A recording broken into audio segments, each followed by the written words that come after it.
Think you know what way it's going to go? Make your bet at Sports Interaction. Sports Interaction has you covered pregame, live betting on all major sports and prop bets. Want to bet? Head to sportsinteraction.com/SDPN. 19 plus, please play responsibly. So I started taking AG1 as part of my morning routine. And as someone who's always on the go and trying to get the right nutrition is something that I've struggled with for years. But AG1 honestly makes it so convenient. Like one scoop in the morning, it's all your health products in one. I just have my AG1, my coffee, and I'm ready to go. By far, the easiest habit I've added to my daily routine in 2023. So I love it. I love it because it helps me to know that I'm hitting my vitamins and my greens intakes daily. I also feel phenomenal physically. I have more energy for the gym, for my work day, and even for practices whenever I have them during the week. I also love to start the new year with some goals. We spoke about it to keep that kind of like in the focus of like self-care, self-help, and AG1 is helping me have a healthier lifestyle right now. And my routine is easy to keep.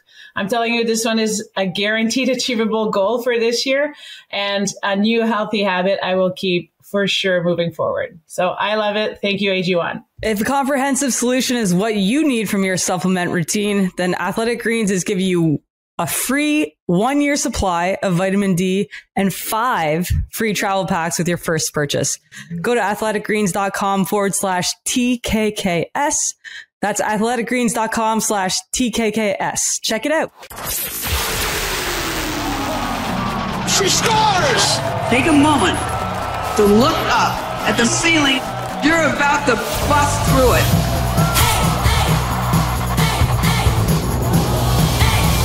SDPN, the PWHPA, and Sports Interaction. Want to bet? Presents hockey like you've never heard it before. The Knoxy and Kax Show with Liz Knox and Karell Emard. Let's get it. Go. Welcome back, hockey fans. You're listening to the Knoxy and Kax Show in partnership with the PWHPA on SDPN.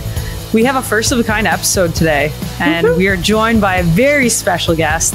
She's not a player or a coach, but a mentor of the PWHPA, and she's also an assistant professor at Queen's University in the School of Kinesiology and Health Studies. Her PhD research focuses on the connections between hockey, Canadian citizenship, and race. She's our friend and PWHPA supporter, Dr. Courtney Szto. Hello, folks. Thanks for that intro. Welcome. I feel like after how hard you worked to get Abby Rock on the show, and that intro, people are going to be like, just logging off. Like, she's not a player. She's not a coach. Like, why are we even here? No. They have so much to learn about everything, Courtney, and we're so happy to have you here, actually. This is so fun. I'm excited. I'm thrilled, Knoxy. I don't know how you feel this morning. Me too. And Abby Rock was like, she was playing a little hard to get with us. And I think that you may even be harder to get because your schedule is like so jam-packed. We've known you for many years now. So as Kax said, like the anticipation has been building and we're excited to have you on. I want to start off by thanking you, first of all, for coming to the Secret Dream Gap Tour stop in Barrie this weekend. I was able to see you very briefly at the game as I was up in the booth, if you would call it that. And Courtney, of course, you brought me some lollies, which I ate in between plays, just like muting my mic and stuffing candies in my face. So wanted to know what your experience of that tour stop was like in Barrie. Yeah, I mean, no need to thank me to come watch a hockey game. That's it's not a hard sell, but it was super fun. My friend and I got to sit front row, which was pretty cool. Like, you don't often get to sit front row at a hockey game, so that was a different perspective. And we were like at the end of the rink too, so that's always kind of a different vantage point than kind of sitting up higher and getting to see the movement between players quite differently. But yeah, it was a great turnout, super fun game. I was right in the corner for Mickelson's overtime goal, so that was super fun. Yeah, and I hope that those candies were good. Yeah, I know. It was that was the end that I was at, so unfortunately Harvey's was shooting the other way. And what a goal, like what a finish that was. I mean, I was happy to see Mickelson get it too, because like, you know, us old gals showing we can still do it in the P-gals. And on top of it, the D that's like joining in the, like, you know, ending up in the slot and redirecting that shot. That was a very nice move, actually. And you got to be skilled to do that, Moxie. You got to be skilled to bring that puck up there, you know? So shout out to her as well too. Her Sally was pretty cute too. She was just like, yeah, I did it. She like grabbed her head, like, I can't believe I did this, like basically. And actually I saw the video that Courtney, that you posted on Twitter, I believe it was. And like, it was like, you knew this was coming. You were in the perfect spot, slow motion as the puck goes in. And then, like you say, you just see Mick hold her head in her hands. I was like, wow, we should really pay her for this footage. This is like commercial quality.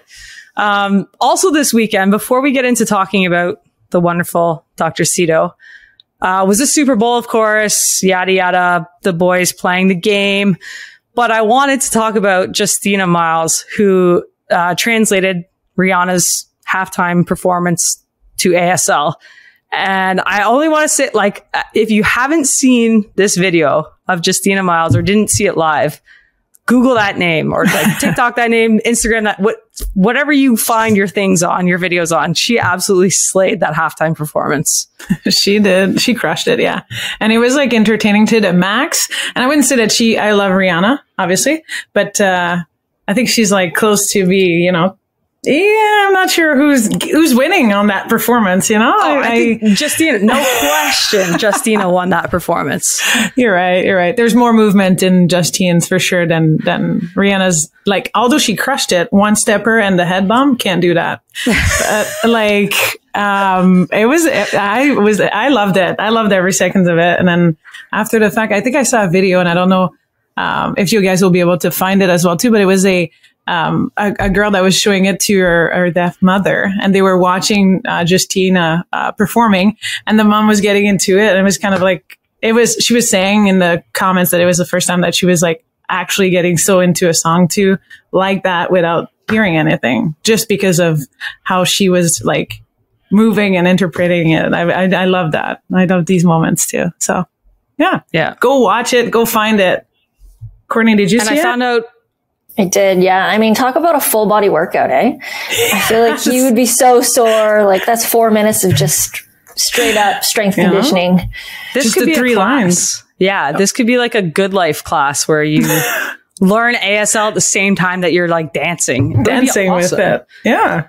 And I learned through the very informative TikTok that Justina Miles wants to become a nurse and give Black people, deaf Black people accessibility to their health. So not only is she badass, but she's double badass. That's amazing. Love to see it. Yes, we love to see it.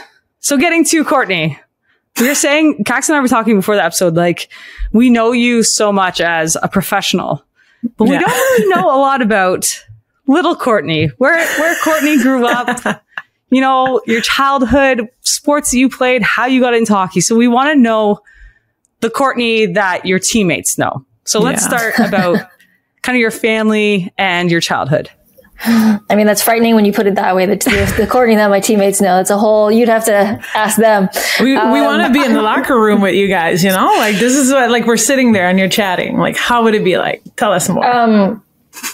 I mean, a lot of, you wouldn't be able to have it on this podcast. So you'd be like, just like all of our other guests. Basically, yeah. That's awesome. Yeah, there's a lot of, I'm generally the first one to correct the inappropriate joke. So yeah, I feel like, I think that our locker room banter is pretty similar to anybody else's. But yeah, good times to be had, and a lot of stories that I unfortunately can't tell. But okay, we'll step outside the locker room. Yeah, we get it. What happens in the locker room stays in the locker room. We get that. It's okay. I get that. But tell us more about you. Tell us more about your family and everything, and you know, why hockey now, and get us to where we're at, basically, from where it started to now. Okay, so born and raised in Vancouver, British Columbia, North Delta to be specific. Nice. Only child. And yeah, it was just ever since I was a little kid, I'd always kind of had like a ball in hand. There's like all these pictures of me as a child, and I'm like palming balloons or basketballs or something like that. And my mom would like look back at those pictures like, yeah, it was pretty obvious that like sports was your thing as a kid. I got my first hockey sticks at the age of 7 for my birthday. A couple of Vic white hockey sticks. Nice. Yes. And yeah, I don't remember what like really kind of brought that on, but I just loved hockey from the get-go. I went to my first game with my dad, and that was his only ever hockey game that he ever went to. He got tickets from work and he took me to them. It was like too loud for him, and he's not a hockey fan. So ever since then, like, my late mother would take me to all the hockey games and the Canucks games and stuff like that. So yeah, I think hockey kind of chose me in some way. It's just like, it speaks to you. It speaks to your soul in some way. And you're like, that's the ththing. That's the thing I love. So I played like ball hockey, street hockey. There wasn't a lot of girls hockey growing up. I wanted to play, but just like the timing of things didn't work out. And I never considered playing with the boys, which I think in hindsight is so weird. Like, I listened to all of your guests and the work that I do now. I was like, why didn't I just feel like, but there's boys hockey here. Why can't I play that? It just like never entered our consciousness. So I just didn't play. And roller hockey was kind of around at the time. So the Vancouver Voodoos was a team, and they would run some camps in the summertime. So I did a couple of their summer camps playing roller hockey, and I love that. So I tried to get my fix in as much as I could, but then I ended up playing basketball in school, and then I played competitive tennis. So it just kind of took me away from hockey. And then it wasn't until I was about 21 years old when I was working at Sport Check, and I was around all the equipment. And I was like, oh, I like have the money. I can buy the stuff. I have access to a car. I can take myself to the rink. And so I just signed myself up for like a learn to play hockey session or whatever. And that's how it kind of started. I love that. Yeah. But okay, so could you skate at like, what were your skating capabilities at 21? Yes, because I was like rollerblading and stuff, and like, you know, I could skate a little bit. I could only stop on one side, like those kinds of things. That's all you need. So it was like pretty rudimentary. Tight turn can work too. It's okay. Tight turns can, you know? Yes. I get it. But see, now the tight turns is what the coaches are trying to break out, because that's like the natural thing. And you're like, no, I'm doing this wide turn while the play is going up ice. And like, that doesn't work anymore. You don't want to stop. You don't want to stop. Yeah. Your legs are feeling it as soon as you do. And then you have to go back the other way now. No, I get it, Courtney. Yeah, I feel like most of women's league at this point is just like large turns, just like a big circle going around. As it should be. Yeah. And you mentioned women's league now, so we want to ask you about the team that you're currently on. We kind of alluded it to at the beginning, so we can't get into too much of the stories, but just tell us a little bit about, you know, the community that you've found in women's hockey as an adult. Yeah, so I have two hockey teams. Unfortunately, I feel like home is wherever you have a hockey team, right? So I've got a hockey team in Vancouver that I've been with since I started, really, the Hat Chicks. We've gone through many name iterations. The names of the two names that you've mentioned so far, the teams that you've been part of, your roller hockey time, the Voodoos, and now the Hat Chicks. And then what's the next one? I can't wait for the third one. So the team in Kingston is just Team Yellow.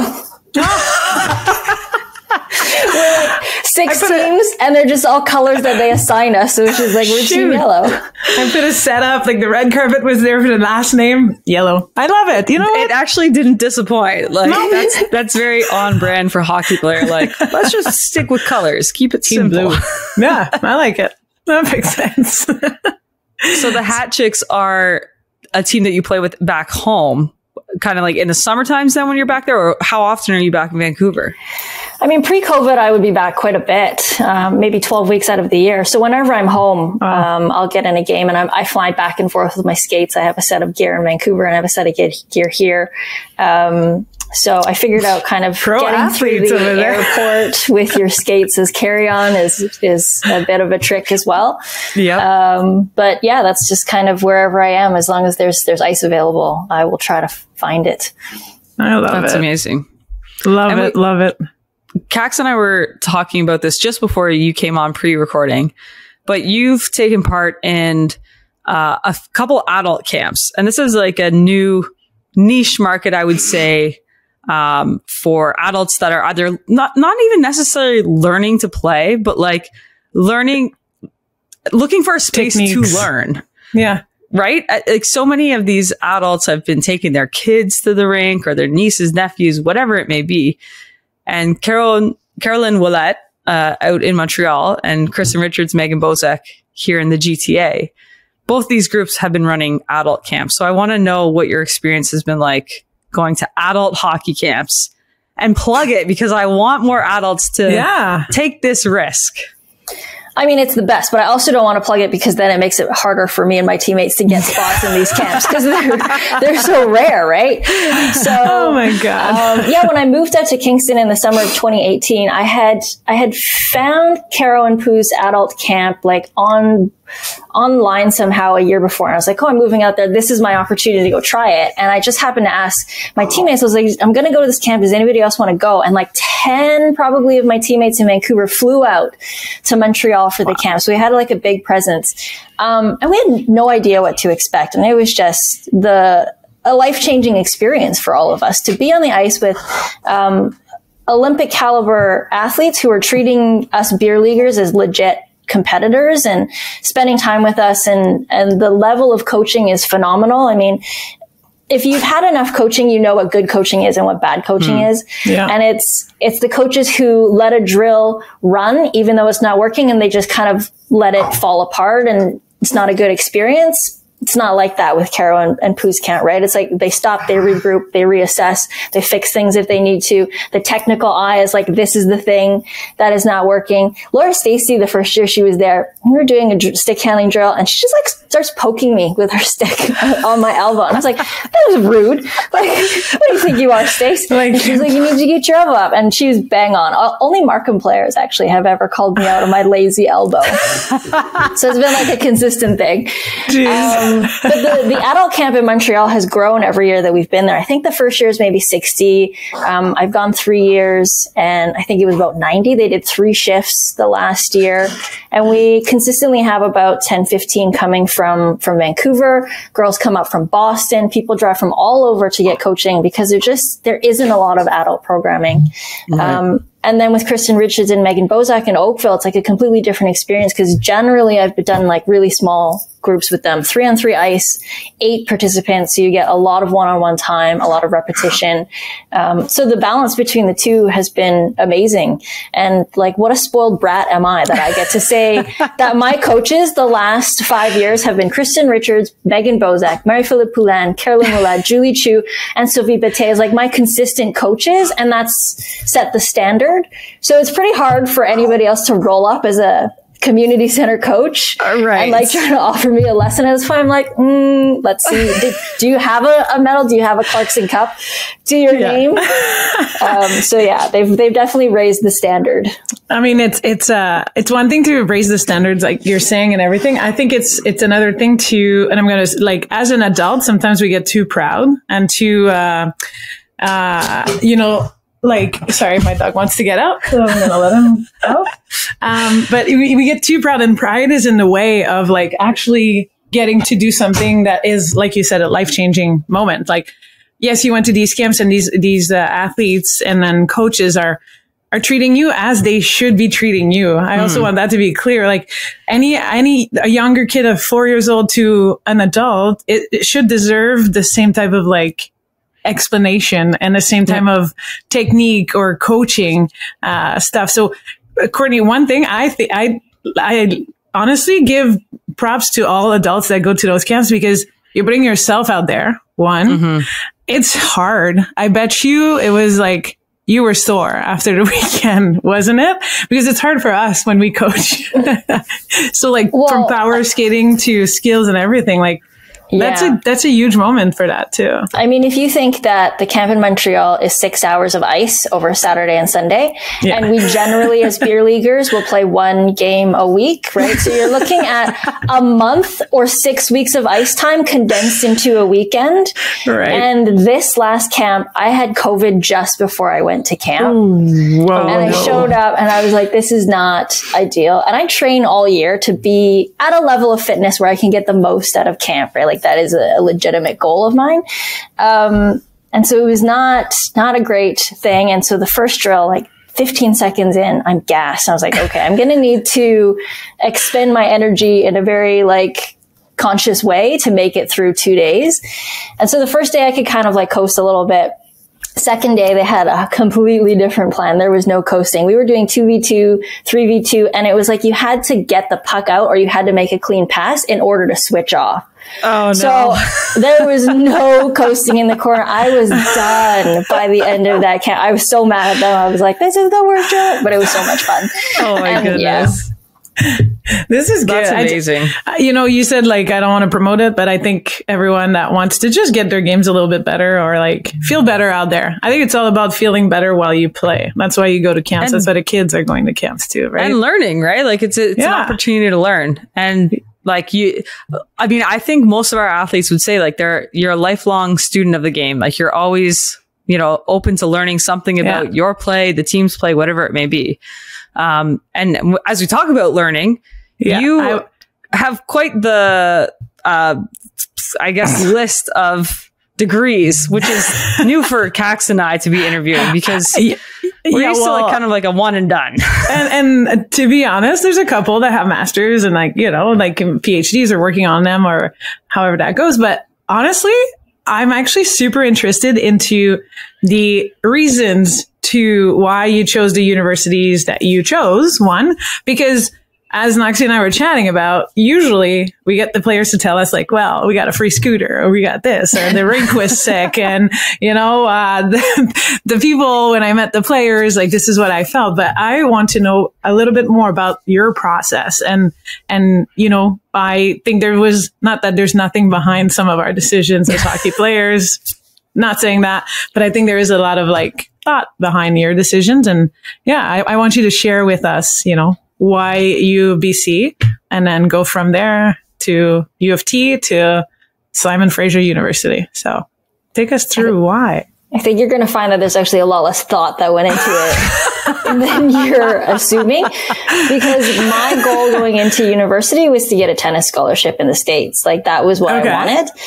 So I applied to a few schools in the States. The best offer I got was like a partial to a school in California. And then it just kind of financially wasn't really gonna work. And so UBC was my backup school. So that was like, it was kind of heartbreaking that I had to stay in Canada and not get to play tennis. So I think like that was probably the best kind of happy accident that had ever happened to me. Cause I heard from friends who went down to the States and played, and they kind of ended up at schools that were not necessarily where they would have chosen if it wasn't for tennis. And I think in that environment, I wouldn't have done very well. So in hindsight, I think it worked out.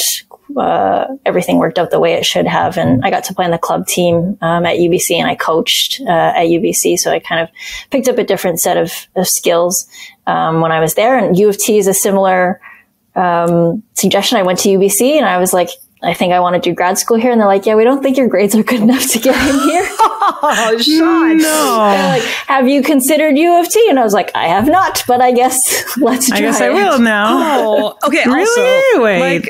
Like for those listening, I mean, I think like the Canadian university kids will understand, but like U of T as like a backup plan is not a slight at all. Like U of T is a very like, I would say a prestigious university. It's not, most of the time it's like at the top of people's list, not like a fallback. And same for UBC. I mean, these are great universities that you attended. So you came to U of T as another, I won't say fallback, but like a happy accident, as you said. We're Bob Ross today. Plan 1A. Yes. Is what it was. Yeah. So I ended up at U of T, in the kinesiology department, in the sociocultural kind of stream. And I went there with the goal of working, for Right to Play when I left, because Right to Play, you need a master's degree in order to volunteer with them, which in hindsight, I realized how problematic that is. Yeah. But as an undergrad, I'm like, oh, this is what I need to go work for free. Then I will go do that because that's the thing that I thought I wanted to do. And the program there kind of shook that notion out of me, as to the fact that more soccer balls is not going to save the world. and that there are some other big problems. Like, this is literally the mindset I came up with. I love that. This is so inspiring, because I'm like, okay, I wasn't that far behind Courtney then. No, like when I teach my undergrad students now, I was like, you're actually well ahead of where I was as a student in your stage. So I feel like you're kind of better off, but it was a steep learning curve. So then I finished my time at U of T, and then I went back to Vancouver and was looking for PhD programs eventually. And I went to Simon Fraser to work with Rick Gruneau, who quite literally wrote the book on Hockey Night in Canada specifically, and to kind of change up the education path. So I'd been in kinesiology for a lot of years. I felt like I'd kind of grown stale with that type of reading and stuff. And so I went into the School of Communication, which was kind of metaphorical, because I walked through the kin building into the communication, like they're connected. I was like, oh, this is my like physical transformation into another human being. And in kin, it's interesting because everybody's an athlete. You're like specified by your sport. So I was the tennis player. And then in communication, nobody's an athlete. So I was all of the athletes. I was the you represented all of them. Okay. Oh my gosh. That is so funny. That is so funny. And then what was your PhD focus on? The simple focus is like racism in hockey. But I wanted to look at kind of South Asian experiences in hockey, because we have this media entry point with Hockey Night Punjabi, the broadcast that's been on for a number of years in Canada. And the film Breakaway had debuted at TIFF in 2011. So there were kind of all these media portrayals about what it's like to be South Asian in the hockey community, but we hadn't really asked in kind of a non-fictional way. Right. And so I figured, maybe that could be the story that I could help tell. So it was really just, I went to school to do this project that I wanted to do with no goal of being an academic out of it. Like, I still wanted to work in industry was the thought.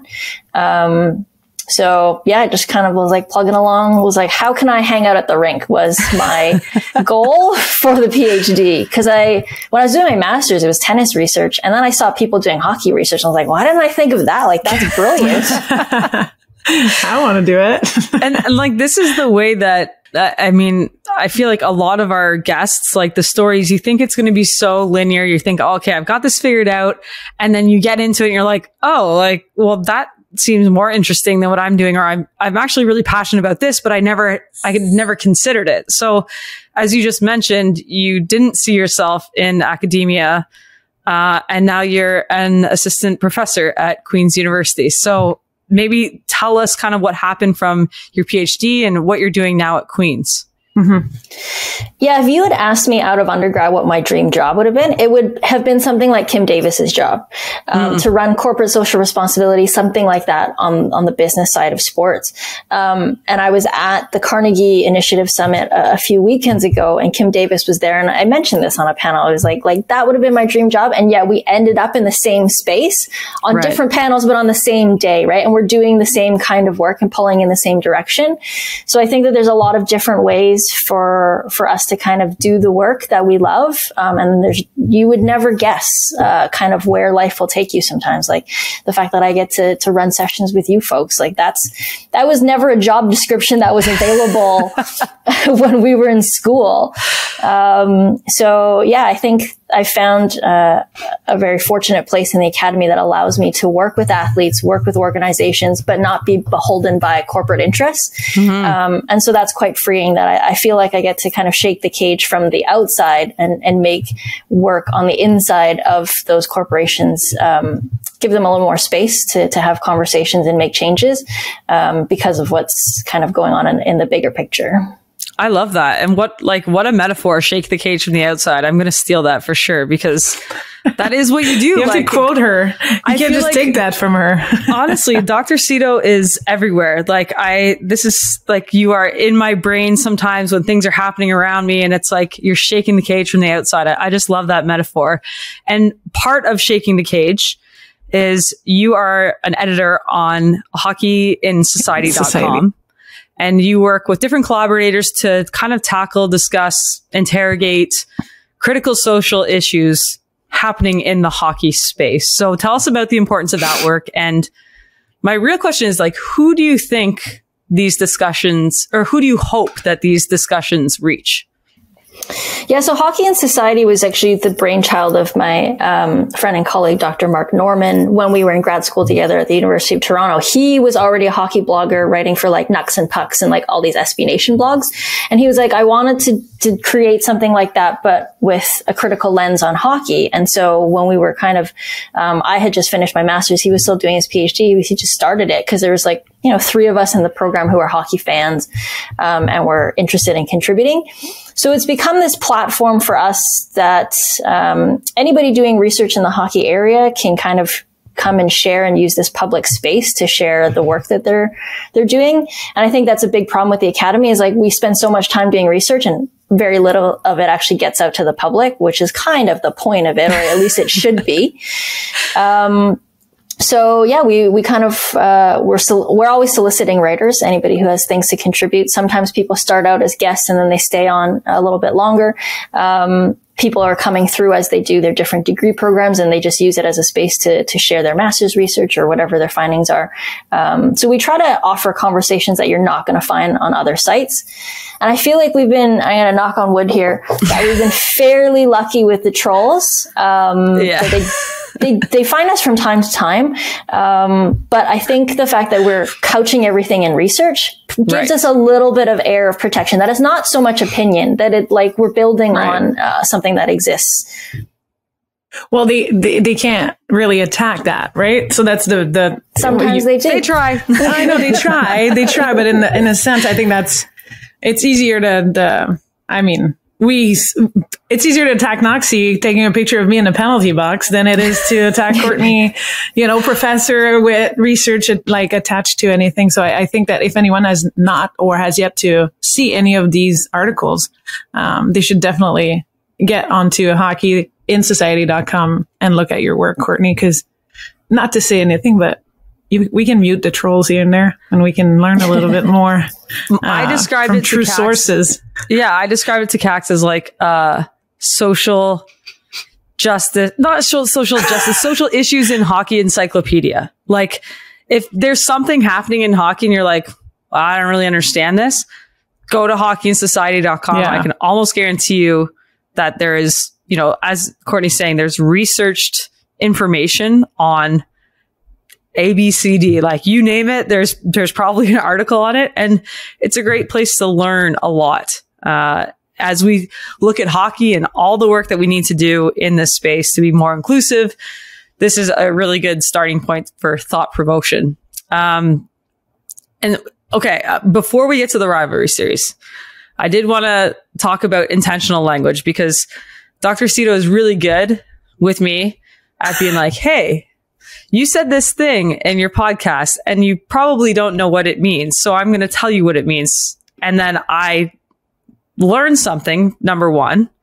And number two, it changes how I speak. So I want to ask you about intentional language and kind of this evolving, dictionary of things that like, I'm going to say we, meaning myself, use thoughtlessly and don't always understand where certain sayings come from and how important it is to work to understand and change our language. Yeah, I mean, language is power, right? And we can only operate within the confines of the language that we have. And English is quite limited in that way. Many different languages have different things to say, probably more accurate things, or English doesn't have that word to kind of describe certain things. And that tells us a lot about ourselves. And so there's a lot of, racist history, misogynistic history, whatever you want to pick is built into the way that we speak and interact with each other. And it's constantly evolving. And I think that that's a struggle for people, that it's like, oh, well, what am I supposed to say now? Right? Like that's kind of frustrating for folks. Mm-hmm. But I kind of explain to students, if we can follow P. Diddy through all of his iterations of how many different times he changed his name, like Puffy P. Diddy to love. Whatever it was. It's love now. I think it's officially LOVE. Okay, love. I did not know that. Thank you for educating us. Change it. He's all about love, guys. That's what it is. No, just kidding. But yeah, it is love. So if we can keep up with those changes, we can keep up with other ones as well, if we choose to do so. And a lot of it is hidden. And if you don't know, then that's one thing. But if we can have the conversation and be like, oh, this is why we shouldn't say these things, then I think we need to do that. And I think there's also the conversation of like, oh, well, I can't say anything anymore. The reality is that the more reading and more learning you do, the more your vocabulary expands, the more things you can say, but you have to be willing to kind of do that exchange, right? So yeah, if somebody says, I can't say that anymore, and then you just leave it at that, then yes, your vocabulary and options will become increasingly limited. But I can see through my students and through my own learning that, yeah, you can actually have far more meaningful conversations if you have the language to kind of like spur those opportunities on. Absolutely. And I will just call myself out here because there's a word that I use or have been using till now where I'm intentionally trying to change it, but I use the word lame. And I've been educated to understand that this is, offensive to our disabled communities. And as somebody who's, connected in that space, and I have friends, that represent the disabled community, I'm like, oh shit, like I didn't even think of that because it's just a word that was so like in high school, in elementary school, in university, like I've been saying this word for years, not even understanding or even taking the time to stop and think like, oh yeah, I know what the word lame means and I understand how that could be offensive to somebody. So as you're saying, like it takes a little bit of work, but also like, I'm sure I can find a better word than lame. Like I can, you know what I mean? Like I be intentional. And as you're saying, expand your vocabulary versus just saying, okay, I'm just going to drop this word and, oh, we can't say anything because of woke culture and all this, No, be intentional. Make sure that people feel included. Make sure that your words don't harm others in a conversation that has no reason to, do that kind of damage to somebody. Yeah, and I think that coaches actually have a lot of power in this space. Certain terms that we've used in hockey, like the mohawk, has a racist history to it because it comes from like seeing Indigenous people the way they danced and moved, and then like we just kind of applied it. But it is like really mostly with the Montreal coaches, they use the term heel to heel. It's the exact same thing. Right. So you can just adapt it a little bit and we can kind of move some of that language out of it. But even like when I was doing personal training and stuff like that, to change some of the language away from the thing where you're like, oh, let's work off that donut you had on the weekend. Like those little things are so ingrained into our culture, but it's not helpful. Like the thing we learned through kinesiology is that you want to make physical activity enjoyable. And so much of the industry has made it very scary. Physical education has been scary in school for kids, so they don't want to do it. So really changing our language around how we interact with people in physical activity spaces makes a big difference. So how is it like, how can we get people to find liberation and joy in their body and movement? Yes. As opposed to being like, I'm doing this because I'm punishing myself for something I drank too much on the weekend, right? Or like shaming whatever you did, like eating that donut shouldn't be. Donuts are great. You shouldn't be ashamed. I eat donuts. I love them, I'm just like, as a joke, it's so innocent, but yet you're shaming the person for the action she or he took over the weekend to then put them to work, Exactly. In and that I think sense.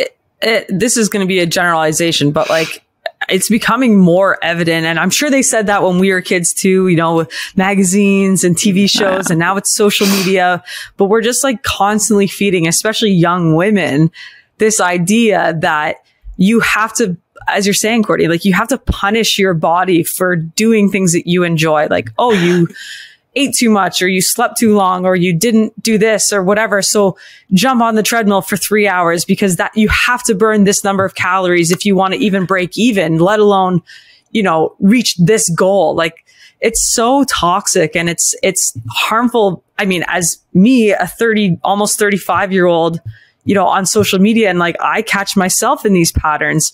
And then I think, imagine being a young, teenage girl or like young adult, and you've been reading and hearing this information your whole life that you have to earn the body that you desire. Like it's so much of it is just, it's just breaking our self-image down.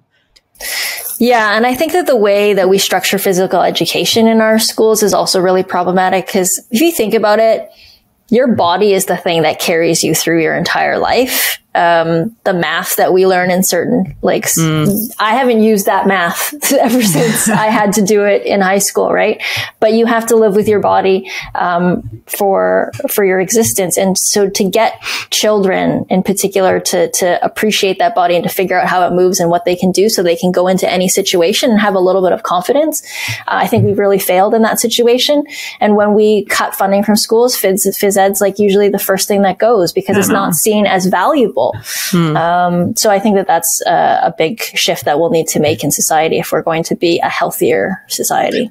And I just want to add one thing. It's more so like you were talking about intentional languages and that knowing, and it's once you gain this knowledge, or once you know, that's when people should like take the right step into the right direction. Like I'm sometimes like just sitting there and I'm like, you know, all this and you know what we've been doing, or if you just learn about it, then now why can't we move forwards or change a few things to make it better? Like, why do schools still cut phys ed in my mind? Like, why do we still use a certain language when we know about it? Like, I'm a big believer that you didn't know, but now you know. So, you know, be aware of and maybe change a little bit of how you perceive things or help moving things forward type of thing. Like you shouldn't be ashamed that you didn't know, you know, at any point. Like, it's not an uneducated, well, it is a little bit, but yet like you didn't get this knowledge or you didn't get this kind of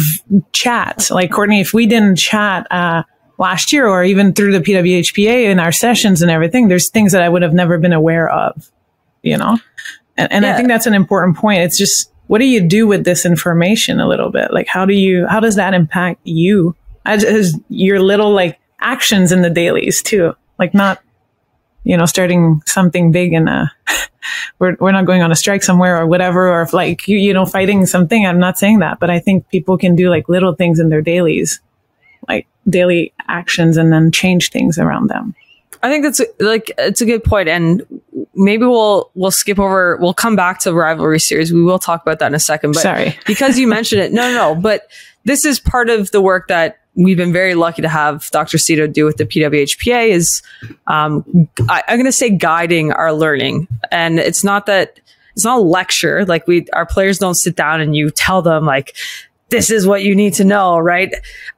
It really is a journey through our experiences of the world, with like specifically in the hockey world, but definitely the world at large. And I think kind of what Kax is getting to is like, tell us a little bit, first of all, about your experience working with the PWHPA, but then also, you know, talk about this transition of going from learning to implementing action and change in our individual lives, but also if we have access to the power and privilege of a structure, like how do we go beyond just learning?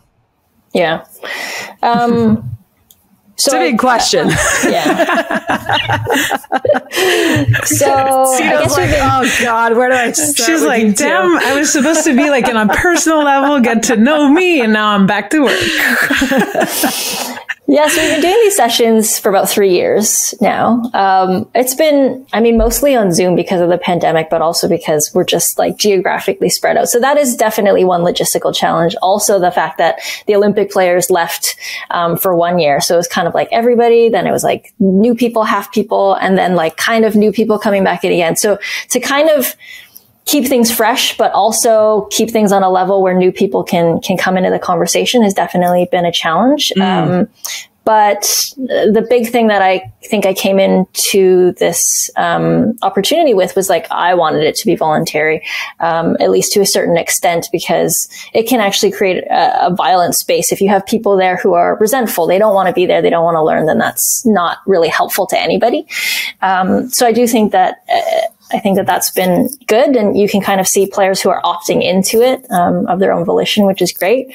And I mean, talk about what a great privilege it is for me to get to know players, especially as a fan, but as an academic, as intellectuals, is super unique, right? Like, I don't think most people get to know that side of the players themselves. So that's been super cool. And we've been talking about kind of just everything. My goal is always to, once you've figured it out, you can't unsee it. Like, that's my goal for people. So we talk about food, we talk about wine, we talk about film, we talk about sport, we talk about country music, stuff like that, right? So anything that is kind of applicable, because I feel like learning only works when you're like, okay, I can see this in my life in a real way, as opposed to just kind of some theoretical idea. And I think that that's what's really interesting about kind of the stuff that I teach, is that it's so contemporary. It's always changing. It is like modern life as we know it. Now, to your point about like, how do we actually make those changes? I've pushed back on this with Mel and Safia in their podcast as well, is that education is not the mechanism of change, unfortunately. I teach 200 students. They get the same lecture. They get the same readings. They do not all come away with the same takeaways. It kind of blows my mind sometimes what they think the takeaway is. And I'm like, how on earth did you get this from what I said?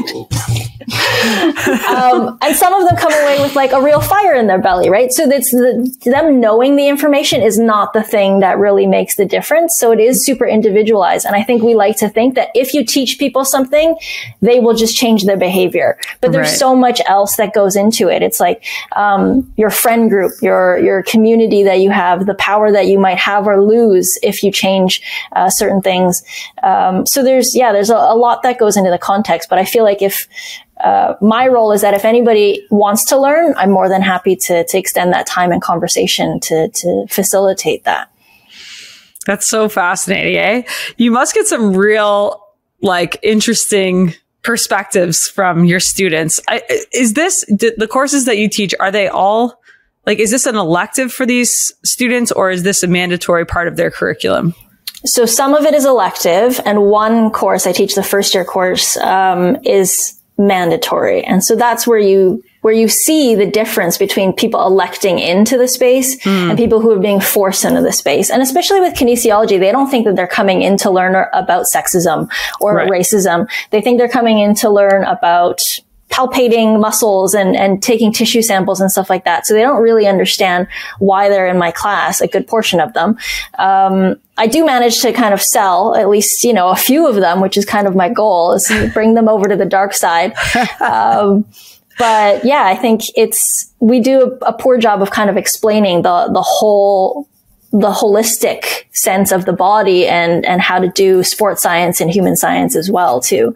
So I was talking to them yesterday about, how we think that the symptoms of a heart attack are that you clutch your chest pain, it's pain down the left arm. But this is sexist science. That is actually how it presents predominantly in men. Women will have nausea, vomiting, fatigue. If you have those things as a woman, that's like an everyday thing. Why would you take yourself to the hospital if you had those things? You would think that was just, you just weren't feeling well, you had a stomach bug or something. And that has serious consequences for women who seek help and are able to kind of recover after a heart attack. So understanding those kinds of like soft skills, if you want to call it that, or like bigger context, has a real implication on science. So that's the stuff that we try to kind of meld into their education. It's funny you say that, actually, because there's a girl, Katie Mitchell, who was my athletic trainer at Laurier. Now she's doing a bunch of research in like concussions, and I want to say she's a PhD candidate. I believe she's PhD candidate. Forgive me if I'm wrong, but this is exactly her point, is that how we understand concussions has all come from the NFL, has all come from NHL. These are all male dominated sports with great scientists backing the research, but it's on the male body. And her point to me is like, we're just starting to scratch the surface of how females exhibit concussions and how, things like our cycle affects concussion and things that happen in our bodies that don't happen in the male body, right? And how does that affect our injury or our recovery? So I think it's, to your point, like we're talking, they think that they're getting this like, oh, I'm a kinesiology student or I'm a medicine student or whatever. And it's like, well, the sociology of this space is how does this group experience medicine, or how does this group experience injury or sport or whatever it may be? So really, really interesting stuff coming out, and more to be done, I'm sure. I want to go back to school now. I mean, the greatest compliment I can get is when students come up and they're like, I wanted to go into medicine or whatever, but now I want to do this. And we never know what this is. They always say this. And I'm like, I don't know what this is either. But if you apply this to medicine, you will be that much of a better doctor as well, too. And so that's kind of the learning curve for them, that they can do this with whatever field that they want to go into. It just means that they would be a more empathetic physiotherapist or whatever. And I've had students come back and they're like, yeah, the things that they learn in my classes, they use 80% of the time as a physiotherapist versus the like muscular, physiological stuff, because the context is more about understanding the person and the world that they live in order to treat whatever physically ails them. Makes sense. Okay, I don't know how we got down this, but I love this. I love the rabbit hole. That's the whole point of this podcast, is to dig deeper into some of these thoughts. I did want to come back to, because I think you have the first time I ever met Courtney, I didn't actually meet you in person. We were on like that's right. It was on like a radio show, I think. CBC The Current. Yes. And I had just come in because the CWHL had folded and all of our national team girls were in Finland. So they're like, hey, you, the one who's like here in Canada, come talk about what's happening. And I was like, oh my God, I was unprepared, I would say, for the media frenzy that came after that. But I digress. I met Dr. Courtney Szto on CBC's The Current, where we talked about the fold of the CWHL. And I thought you have a great perspective of kind of this understanding of like the marketability of women's sports. So I want to ask you first, we have the rivalry series coming up is that next week? My goodness. Yeah, it is. Crazy. It's coming to an end. Game 6 and 7. 20 seconds. Yeah. In Quebec. And so I want to get your thoughts on the marketability of this rivalry series and how or do we go beyond this Canada versus USA kind of storyline? Yeah. So, I mean, the simple answer is that when the national teams are involved, there's a lot more money and a lot more marketing involved, and therefore more people get to see it. The quality of the coverage is a lot better. And you're just going to have a better turnout. And that has to do with the nationalism that feeds into, our teams themselves. Since the 1970s, Canada very specifically created a two-tiered sporting system. So historically, we had like an idea of a pyramid of like everybody plays grassroots, and that feeds into the top-tier athletes, and this is how we get our pros. Makes sense. But once Russia scared us in the Summit Series, and Nadia Comaneci got a perfect score in the Montreal Olympics, there was something in the Soviet sporting system that really put a scare into us. And they're like, oh, they're legitimately creating good athletes, and we may not be the powerhouse, particularly in hockey, that we have historically been. And so we copied the Soviet system.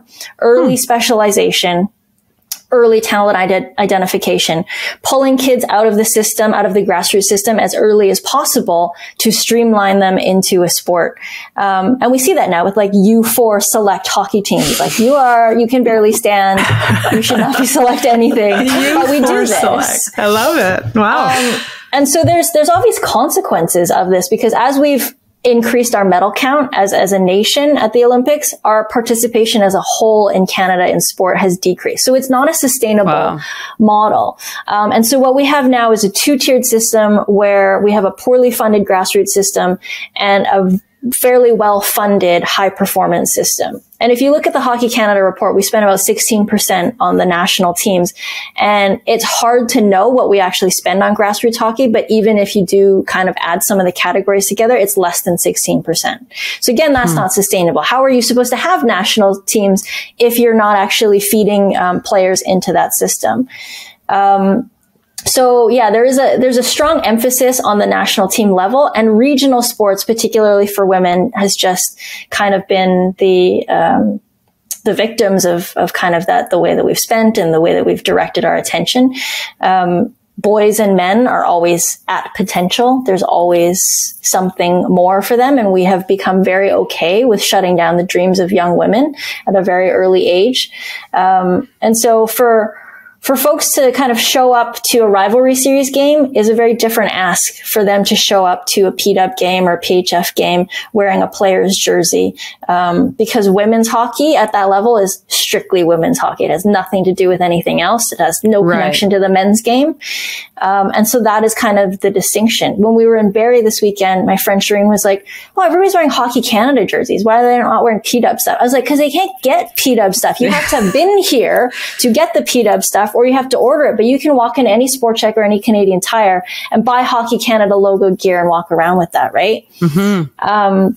So, I mean, that is part of it, is like, how accessible are you going to make these things, and how are you going to market it? Historically, when people have marketed women's sports properly, it's done very well. And we're talking about that, like, really historically, 30s, 40s, 70s, whether we're talking about, Preston Rivulette's women's hockey team in the 1930s, like, they had radio commentary for women's games in the 1930s, and they would have packed stadiums, right? So we've actually gone backwards in that sense. Seriously, I was just going to say, I don't think we had any of that. No. So you can't really support anything if you can't see it. The All-American Girls Professional Baseball League, which is the inspiration for all of the A League of Their Own, both the movie and the series.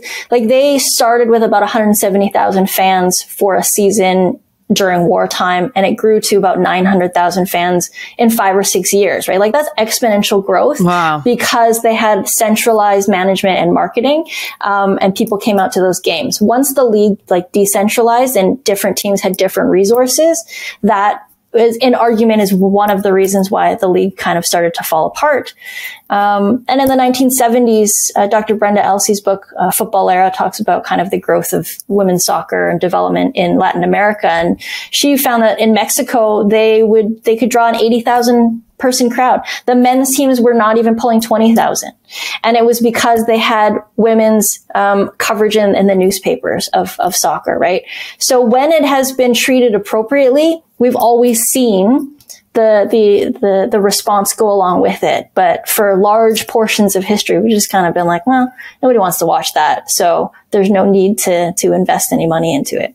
You've heard it first here. And at the risk of, like, maybe raising some eyebrows and controversy, whatever, this Canada-USA rivalry series, to my knowledge, at least, the original series started that the NHL was basically like, oh, everyone loves Canada-USA final at the Olympics. I don't know if they funded it, but I certainly know that the idea of running like a 7-game or 5-game series, I'm pretty sure stemmed from the NHL. So it's interesting to me. Kax, do you know more? Yeah. So I was going to say, not only did it stem from, I'm not sure if the rivalry series itself, like, now it's like, when you hear Gina talking about it, it's more about the preparations for Worlds and for Olympics and how important these games are for the players, which I completely agree. This is the highest quality of hockey they can play during the season. I do know that after every Olympics, the players get some kind of a marketing idea, deal, project, whatever, of like playing each other for a couple more games. A little bit of like what we did last year, Knoxy, with the PW Canada versus US scenario. We went to Pittsburgh. And NHL teams or NHL will pay the girls a certain amount to play in these games because it brings people to the rinks in their mind, right? So with that being said, like, I know the idea stems from that, and I know that marketing partners and other people want to invest in those after the Olympics so that they keep the wave kind of going with those games. Yeah. I think it's fascinating. And like, the direction I was headed with this, and Courtney, you kind of touched on at the beginning, like, these are the same athletes. Like, this is the same. It's a different product, obviously, because it's not Canada versus USA. And I would argue that it's better because you get Sarah Nurse and Amanda Kessler on the line, and they are like chef's kiss together. Like, it's honestly, like, I'm calling the games over the weekend. I'm just like, holy shit. Like, these two together are just like, it's like they've been playing together forever. They know exactly where each other is on the ice. They like, it's fantastic hockey to watch. And yet, I mean, granted, we only have limited access to, you know, our marketing budget, our PR. Like, we're only so big as the PWHPA, and I can't say it enough. Like, we thank everybody that works so hard for us. But in my head, I'm like, why doesn't everyone want to come watch this? This is the same shit that we watch every 4 years on TV. But and Courtney, you can answer, but it's exactly what Courtney just said. Why do they get the Canadian jerseys versus the PWHPA jerseys? Why do they know about the rivalry series games and they don't necessarily know as much about the PWHPA games? Trust me, we promote it like crazy, Knoxy, but we only reach a certain market. Right. And our reach is like this, right? And this weekend was like, again, a perfect example because the OHL did a fantastic job, promoting these games, and we had record attendance, and it was fun. It was fun to be part of that atmosphere. Yeah. But I mean, the average stop or, a weaker stop, maybe, let's say. Few thousands. Yeah. That's it. Mm-hmm. Like we're struggling to find that investment in the story of these athletes. Yeah, I mean, I think I kind of question how much certain hockey fans are actually hockey fans. Because if the beauty about the Olympics is that you can turn anything on and you just start cheering for your country, or you cheer for Jamaica if they're in bobsled, right? Like, you cheer for the underdog and you don't have to know anything about that sport. So people log in to watch hockey because Canada's playing. They don't have to know anything about the players. All they know is that there's a gold medal on the line, and that's the thing that we're all working towards. That's to true. Watch women's sports and to show up to women's regional sports, you have to know something about the game. You have to have a reason to be there. It's kind of not by accident. So I think that that's really the big hurdle, is that creating that awareness and the storylines and the drama around regional team club women's sports. And like you said, the hockey is actually better, I think, in a lot of ways. Like, to have Jenner and Knight on the same team is just like mind blowing if you actually understand the context of it. Or back in the CWHL days when Jenner and Decker were on the same line, I was like, this is amazing. Yeah. But you have to have some of that understanding to appreciate what it is that you're actually looking at. Otherwise, they're just kind of like women's hockey. Right. Would you say, Courtney, that it is, yes, an understanding and knowing women's hockey and who we are or whatever, but it is also like, I mean, a new guy comes to Montreal and Wi-Fi, they call him, okay, Jaikai here in Montreal, right? It comes into Montreal, and the amount of stories that they put out there on this one guy is crazy, right? So I think it's a lack of visibility on teaching or giving that knowledge about us that is also missing, it's like you said, like your Olympics, you're going to land on a channel. Well, any NHL games, you're going to land on it if you have one of those sports channel or anything. It's that like by accident type of like visibility that we don't have. There's a bus, there's a bench, there's a freaking, wall with a picture of like Poulin or whatever it is. Like, those are to me missing, and I don't know what to call it, but it's that like by accident type of promotion. Yeah, I think it's because women's sports hasn't been sold as entertainment in general, right? And that's the accident part that you're talking about. So when I was in Vancouver over the holidays, my friend and I went to a lacrosse game. We've never been to a lacrosse game before, but it was on. The tickets are relatively cheap. We just went. And when we were at the Canucks game, we were in the Canucks store walking through, and there was merchandise for the lacrosse team in there with the Canucks. And then there was merchandise for this team called the Seattle Surge. And we're like looking at this and we're like, who the hell are the Seattle Surge and why are they in the Vancouver Canucks store? I'm looking at this logo, trying to figure out, there's no sports ball, because that's how you figure out what you're looking at, right? So we Google it. It's a friggin' Call of Duty esports team. Okay. So Canucks Sports and Entertainment has stake in this Call of Duty team. And so they're putting their merch in the store for you to accidentally come across it and learn about it. Right. So it's those kinds of things that I can go get a Seattle Surge t-shirt, but I cannot get a Poulin shirt in any store that I walk into. Yeah, that's not okay. And that's the frustration, of the inaccessibility of women's sports. So you only get legitimate women's sports fans at women's sports events. You're not getting the person who's just out on a date and was like, let's just go do something and let's go check this out. And that's a real business issue. Yeah, that's a great point. Sorry, Kax.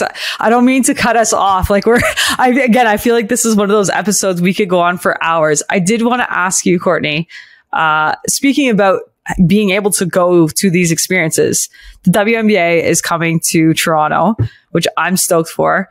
First, I want to know, are you attending? I hope I know the answer. If I can get tickets, I'll be there. And secondly, I want to know, like, in as, condensed version, I guess, as you can. Again, we could go on forever, but what is there to be learned from leagues like the WNBA and the NWSL who have found success over the last 8 to 10 years as we kind of, forge this path forward in women's hockey?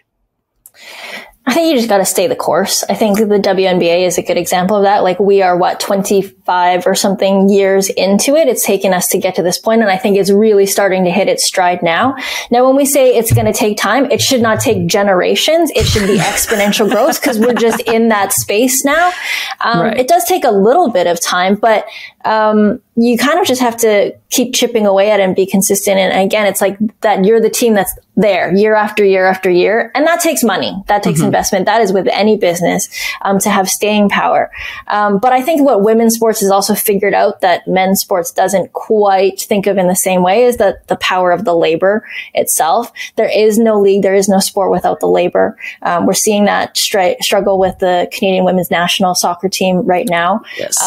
That women truly understand the power of collective engagement and labor, to demand more and better. And I think that is what is kind of driving that exponential growth as well. Because when everybody kind of scatters, it's very easy to pick off people from the herd. But this is one of those industries, like, nobody can do the work but the hockey players themselves. So as long as they're kind of staying together and putting their foot down, I think that will make huge strides.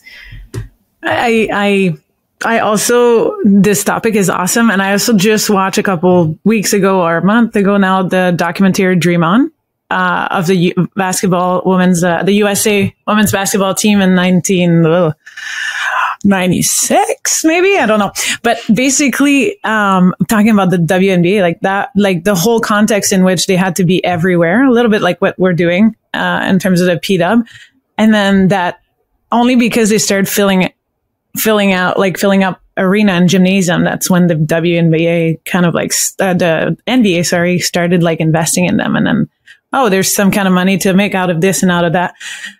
Like, once upon a time, someone told me that we were maybe like 50 years behind the WNBA as a sport or whatever, and that we would kick obviously a step kind of forward if we start the way we want to start and the way we have it set up. But I'm curious to, like, everyone that I come across, that I give an interview. Last week I had one with people I work with in RDS, and they were asking me about, but why don't you just join this league that already exists? And I there's a fuel inside of me that's just like, but you don't understand what we are actually thriving for. It's not about just playing hockey, because we did that. It's the other side of things. And I don't know how to get people to understand that side. And I'm without sounding like defensive or like, no, but we are about to doing it, or with like, I don't know the intent sometimes in which you're doing, but like the WNBA with the NBA investing in them right away, I feel like gave them that credibility somehow right from the pop. Obviously we have in a different, but they always ask me, well, you need the NHL to believe in you and do it. And I'm like, no, we don't. And it's like that to me, it's like the one concept that worked once upon a time. Now everyone's kind of like telling me that that's how we should go about our league.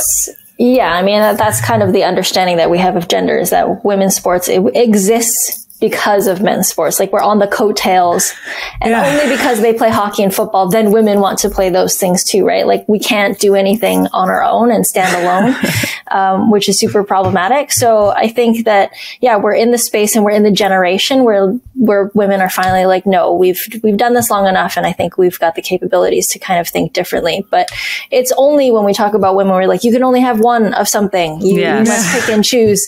And whatever that one thing is, you're just going to be happy with it. And we're seeing this in the WNBA, that they have 12 teams, right? There's more hockey teams than we've ever had in a league, and they still struggle to roster players. And when during the COVID bubble, when people were getting sick, they didn't have a development league to feed in. So you're signing people on emergency contracts, and really short term.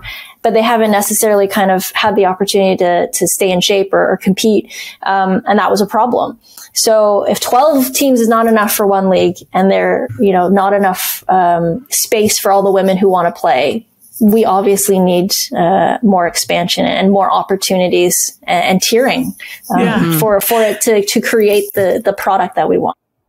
I think that tiering is a huge thing that, like, even us, like, I on our side are like, just create a league with 12 teams, go. And I'm like, well, you're not helping the game, actually. That's beer league. that's what I play. We're going to be called the orange. Yeah, like the tiering is a problem. I agree. I couldn't. This is perfect, Courtney. I'm like, oh, I didn't want to say it, and I didn't even think of that to call it beer league. But I was like sitting there, and I'm like, I don't think that's like giving any positivity or helping the game at its soul. How do we portray this working in terms of we're diluting a product, one, and two, we're not helping anyone develop, in terms of like the group that needs to develop to meet the national players and for the national players to keep developing to stay at the top in terms of like their level of hockey. And that was like so mind blowing. It was two girls that I was talking about or talking to, coaching, women's teams. And I was like, they kind of sat there. They're like, yeah, I guess.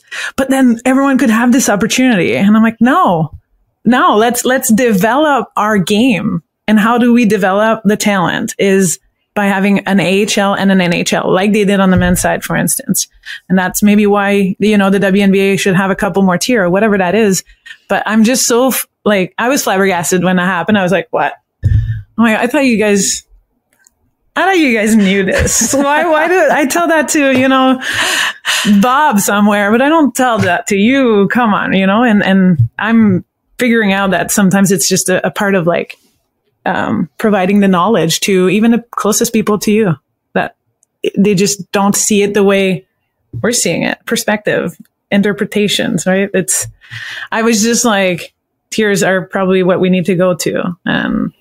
I think tiering with relegation would be amazing. Yes. That's what we've been preaching here. Oh my gosh. Could you imagine you want to sell drama in women's sports? Like, yes. Oh, you just lost. Like, I'm thinking CWHL days, like when like Boston was really weak. Like, okay, you go bump down to the feeder league or the B league or whatever you want to call it. That's what they do in Europe. And then you win the next year, you come back up, like you'd come back with a vengeance and you want to smoke these teams. That would be awesome. 100%. That's like one of my favorite episodes of Ted Lasso is when they discuss, they're like, what happens in America when you're the last team in the league? Like, you just go through the motions and you play it out. And they're like, everybody's okay with that. Yeah. And oh my God, that's funny. I would love that. And then also the call ups, right? That you can make too for players. Right. Give got 2-3 injuries. 100%. 100%. Or someone's not performing. We are running close on time. Courtney, I want to sincerely thank you for coming on. Absolutely. It was great to learn a little bit more about you, as well as pick your brains on some hot topics in women's hockey. And also thank you for, being a fan of the Knoxy and Kax show. Cause I know that you listen to us every once in a while and we bring you back down to earth. It's not hard to be a fan. It's super entertaining. You guys do a wonderful job. So I've been very lucky that you invited me on here and it's been super fun. Oh, we're happy to have you. And as we mentioned, the rivalry series is hitting the ice again next week. You can watch it on TSN and RDS. What did we say? The February 20th and 22nd, both at 7 p.m. Eastern in Trois-Rivières. Not bad, Knoxy. And Laval. That's like an easy English. At Trois-Rivières et à Laval. So get your tickets, people. And of course, stay plugged into the... Oh, jeez. PWHPA. This was a gift this weekend. My friend Paul, it lights up, but you can't really see because of my ring light. Oh, yeah. But really, really cool. It's in my office. That's I need to find a way to post it up here somehow. I'm still working on that. Yes, it was great to meet a fan of the show, Paula, out in Barrie. Stay tuned to the PWHPA by following us to Tampa Bay, Florida next weekend.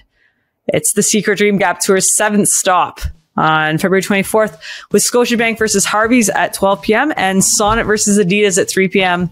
Tickets, tour dates, merchandise, and more, all at pwhpa.com. That was such an incredible episode. I can't wait to have you back because Seriously. we have more things to learn. So much more to talk about, too. Thank you, Dr. Szto, for your time today, and we'll see you at the next stop, maybe. Thanks, folks. See you on ice. Thank you, Courtney. Go yellow. Yes. The Knoxy and Kax Show on SDPN, produced in partnership with the PWHPA and presented by Sports Interaction. Want to bet? Follow Knoxy and Kax on Twitter at 27Knoxy and at Karell Mard. The views expressed are those of the individuals and are not necessarily those of the PWHPA. Check out sdpn.ca for more Knoxy and Kax and the rest of the SDPN crew. She scores!